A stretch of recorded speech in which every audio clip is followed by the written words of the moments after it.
جدير مديحي عالم العصر قائد وبدر ظلام الجهل للجهل طارد أرى مركبي نحوك طرف البلاغة الذي شأوه في درك وصفك جائد قدي مركبا حتما فيوضات ربنا إذا جف عقلي أو إن الفكر جامد avec la peau blanche, qui est colorée de rouge, c'est-à-dire qui est mélangée, colorée de rouge. Voilà. Et donc cette rougeur comme la hyacinthe, voilà, la hyacinthe rouge, parce que c'est lui la hyacinthe rouge, al-yaqutatu, hein, al-hamra. Et comme aussi le soufre, parce que c'est al-kibritul ahmar.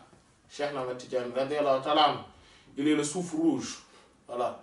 Et c'est aussi la couleur du phénix. Voilà. Anqa al-Maghrib ou Anqa al-Mughrib. Donc le phénix occidental ou le phénix rarissime. Voilà, vu la rareté du phénix, etc. Donc Cheikh Ahmed Tidiane radiallahu ta'ala avait ces caractéristiques. Et cette caractéristique-là, c'était en lui. Même ce qui faisait que quand il était dans un état spirituel encore plus splendide, plus profond, cette splendeur ou cette jaillissait de lui. On voyait nettement cette blancheur avec cette rougeur, avec une beauté extraordinaire, telle la pleine lune. Donc son visage, on dirait qu'on a mis la pleine lune sur son visage. Radiallahu ta'ala anhu.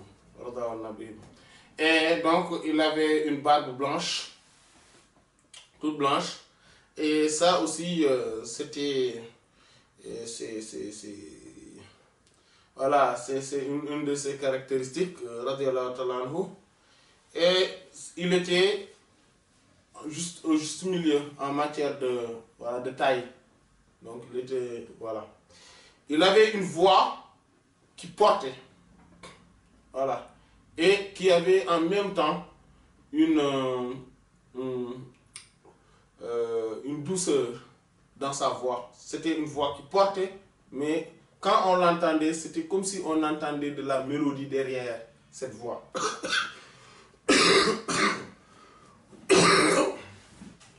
Et nous avions vu aussi que sa perfection, son accomplissement, radiallahu ta'ala anhu, faisait que quand on le fréquentait, quand on le voyait, quand on était dans son assemblée, on était pris. C'est-à-dire qu'il saisissait, il était saisissant. Voilà. De telle sorte qu'on ne pense à rien d'autre à part Allah subhanahu wa ta'ala et tout ce qui ressort de la présence divine. Voilà. On n'est pas, quand on est avec lui, on ne pense pas à ce bas monde ou à autre chose. Non. On ne pensait qu'à Allah subhanahu wa ta'ala ou tout ce qui est relatif à la présence divine. Et donc il était le réceptacle, il est le réceptacle donc des secrets divins et des lumières. Et donc on a vu que la parole de celui qui avait dit Unzur tara shamsal ma'arif ashraqat bijabinihi al-bahi al-ali al-ashrafi kullu al-mashayikh ulbisu hulal al-baha lakinna samahum bil jamal al-yusufi. Regarde donc le soleil de la connaissance, le soleil des connaissances donc s'est levé et on le voyait donc à travers son front lumineux, voilà, avec donc son statut noble et honorable. Tous les cheikhs, tous les maîtres ont donc la parure de la beauté, mais celui qui est dans leur sommité et qui est vraiment au-dessus d'eux, c'est lui, et il les dépasse par la beauté youssoufique, c'est-à-dire qui ressort de Sayyidina Youssouf alayhi salam. Voilà, on a entendu tous de la beauté légendaire de Sayyidina Yusuf alayhi salam. Cheikh Ahmed Tidjani radiyallahu anhu avait aussi cette ressemblance-là. Voilà, parce que en fait, il a cela parce que tout ceci, c'est par héritage du prophète sallallahu alayhi wa sallam. Parce que Sayyidina Muhammad sallallahu alayhi wa sallam donc, était comme ça aussi. Il avait une blancheur et coloré de rouge. Voilà, coloré de rouge. Sallallahu alayhi wa sallam. Voilà, il était donc de taille moyenne et sa voix aussi était portante, mais avec une. Et c'était comme quand on l'entendait parler, c'était comme si on délectait du miel à travers la beauté de sa parole. Et cette beauté aussi bien dans la voix que dans le sens, le contenu même de ses propos. Le prophète sallallahu alayhi wa sallam aussi était comme ça. Et Cheikh Ahmed Tidjani radiyallahu anhu, étant l'héritier de son ancêtre, le prophète sallallahu alayhi wa sallam, était comme lui. Voilà. C'est extraordinaire, mais si on le voit, on voit cette beauté prophétique en lui. Waqala ghayruhu, et un autre a dit انظر لروض الحسن فيه تفتقت بجماله وبهائه أزهاره من يستطيع يرى لذاك حقيقة هارت لذي لب به أبصاره وبقلبه النور الإله اتلى فعلى محياه بدت أسراره. Il dit regarde le rawd al-husni, au jardin de la beauté. Regarde le jardin de la beauté. Fais une fixation là-dessus. Fihi tafattaqat. C'est dans ce jardin-là qu'a germé bijamalihi, par sa beauté, c'est-à-dire Cheikh Tidjani radiyallahu anhu, par la beauté de Cheikh Tidjani radiyallahu anhu, le jardin de la beauté. Et c'est à travers sa beauté-là qu'a germé, hein, bijamalihi, par sa beauté, wa bahaihi, et sa splendeur, azharuhu, ses fleurs. Donc les fleurs de ce jardin de la beauté, en fait c'est une façon de dire que toute la beauté était, en fait, si on regarde Cheikh Tidjani radiyallahu anhu, on voit tout ce qu'on pouvait juger de beau en une personne. Donc quand on regarde le jardin de la beauté, on voit que ce qui fait jaillir ou germer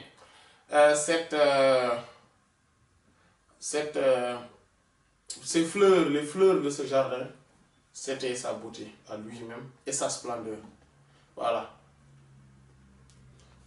Et ça aussi, c'est une réalité. C'est une réalité. Voilà, c'est une réalité. D'ailleurs, on l'a insinué dans Madh Anqa al-Maghrib, là où on disait que Habbat riyahuka fil awalimi kulliha matarun lakum yasqin nabata shifai khuzna ilaykum fi fana'i wujudikum wa shuhudikum ya hazzana wa baqa'i. Voilà. Que le vent, Habbat riyahuka, votre vent, au Cheikh Ahmed Tidjani radiyallahu anhu, souffle, Habbat riyahuka fil awalimi kulliha, dans tous les univers. Et matarun lakum, et votre pluie, yasqin nabata, fait donc abreuve, arrose la végétation. Oui. Et ça, c'est une réalité extraordinaire. Et qui est même insinuée dans le Coran. Et le Coran même en a insinué, mais c'est une réalité extraordinaire de Cheikh Ahmed Tidjani radiyallahu ta'ala anhu. Oui. Quand dans la sourate 78, voilà, dans la sourate 78, Allah subhanahu wa ta'ala parle de cette eau qui fait sortir toute la végétation voilà, avec les jardins, les champs. Voilà. Il a utilisé le terme Ma'an Sajjajan, sourate Naba. Voilà. Donc l'eau, cette eau abondante là, qui fait surgir tout. Et si on regarde le poids mystique de Ma'an Sajjajan, c'est 548, c'est-à-dire Ahmad Tijani. Voilà. Mais bon, après, voilà, ce sont des réalités quand même qui sont profondes. Et voilà, donc ça c'est une réalité. Voilà. Donc, khuzna ilaykum fi fana'i wujudikum wa shuhudikum ya hazwana wa baqa'i. Donc, prends notre main, khuzna ilaykum, prends notre main et amène-nous à vous. Amène-nous à vous. Khuzna ilaykum fi fana'i wujudikum, dans l'extinction de votre existence. Wa shuhudikum, et dans la contemplation et le témoignage parfait. Ya hazwana, oh notre chance. Toi qui es notre chance, plutôt notre grâce, notre part qu'Allah subhanahu wa ta'ala nous a alloué. Mais aussi que nous soyons dans la permanence. Donc dans cette permanence aussi. Voilà. Il dit quoi donc? Man yastati yara lidhaka haqiqatan. Man yastati, qui peut toute cette réalité là, ces réalités là, quiconque a la possibilité, a la capacité spirituelle, verra que ceci haqiqatan en réalité. Harat, c'est pour cela sera étourdi, ébloui, l'idée lubin, pour quelqu'un qui est doté d'intellect ou d'intelligence exceptionnelle, par cela aboustahu sa vue, sa vision. En fait, il verra parfaitement qu'en réalité, tout, c'est-à-dire que ceux qui sont vraiment à un niveau élevé dans la spiritualité et qui ont une clairvoyance très profonde, verront cette réalité. Mais ils seront étourdis en même temps. Donc ils seront en même temps donc, dans cette extinction, l'étourdissement, l'éblouissement, l'émerveillement, mais aussi ils seront dans la permanence de cette réalité. Wabi qalbihi nourul ilahi tala. Wabi qalbihi, c'est et par son cœur, an nourul ilahi, la lumière divine, ijitala s'est manifestée. La lumière divine s'est manifestée dans son cœur. C'est pour cela que toute cette science-là qu'il nous a léguée, tout ce qu'il a comme réalité, et tous ces flux-là qu'il a déversés dans ses disciples, et qu'il tout cela provient donc provient de cette lumière divine qui émane, qui se manifeste à travers son cœur. Fa'ala muhyahu, et sur sa stature, Badat apparaît asraru, ses secrets. Quand on voit Cheikh Ahmed Tidiane, on sait pertinemment que c'est une personne qui est bénie. On ne peut pas douter de. Vous voyez, il y a de ces disciples qui sont comme ça. En fait, il y a toujours des saints qui sont comme ça. Parce que le prophète sallallahu alayhi wa sallam, c'est un héritage prophétique. C'est le prophète sallallahu alayhi wa sallam, lui, il était comme ça. C'est pour cela qu'on voit certains qui voyaient le prophète sallallahu alayhi wa sallam juste en le regardant, ils savaient que il est véridique. Tout ce qu'il dit, c'est vrai. Juste en regardant son visage.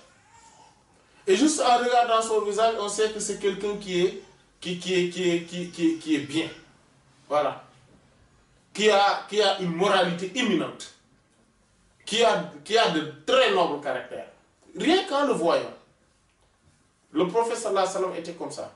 En plus, bien sûr, de la lumière qui jaillissait de lui. Et exactement, subhanallah, on voit Cheikh Ahmed Tidiane qui a cette caractéristique-là. Et certains de ses fils spirituels et de ses disciples ont aussi ce caractère-là. Et il y a d'autres saints, bien sûr, qui ont ce caractère-là, sans qu'ils soient des Tidjani, bien sûr. Voilà, cela ne se limite pas à la Tidjania. Voilà, parce que aussi c'est un caractère. Allah subhanahu wa ta'ala est vaste. Voilà. Mais si on le voit, on voit parce que les secrets même de ces lumières apparaissent en lui. C'est-à-dire que quand on le voit, on voit une personne lumineuse. Et au vrai sens du terme, on voit comme si on a l'impression de voir même de la lumière